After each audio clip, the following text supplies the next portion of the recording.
હા વરાજા શું થયું? આ જોને ભાઈ જાન લઈને હું પૈણવા ગયો તો માંડવા એટલે બેઠો ને તો મારી ઘરવાળીએ લગ્નની ના પાડી. કા લગ્નની ના પાડી? લગ્ન પેલા મારી ઘરવાળીએ મને કીધું તું કે તમે પૈણવા આવો ને તો એકાદા હીરોને ભેગા લઈને આવજો. તો હું ડુપ્લિકેટ અજય દેવગણને ભેગો લઈને ગયો. તો એ માંડવામાં બેઠો છે ને તો ગોરાદાની પાસે વિમલની જગ્યા ઉપર ફાકી માંગી. એલા તું ડુપ્લિકેટ હીરોને લઈ જા તો એવું જ થાય ને, તારા ઓરિજિનલ હીરોને લઈ જવાની જરૂર હતી તો તારા લગ્ન થઈ જાત. હવે તારા લીલ પૈણાવવા પડશે.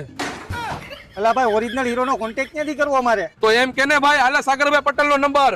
નાના હીરો હિરોઈન થી લઈને મોટા હીરો હિરોઈન, સિરિયલ ના હોય કે પછી બોલીવુડ ના, તમામ હીરો હિરોઈન ને તારા ઘરે લઈ આવશે આ સાગરભાઈ. એને ફોન કર, પણ પૈસા થાહે હો. હાલે ભાઈ તારો ફોન નંબર લઈ લીધો, પૈસાનો કઈ સવાલ નથી, આપણું કામ થઈ જાય ને એ મહત્વનું છે.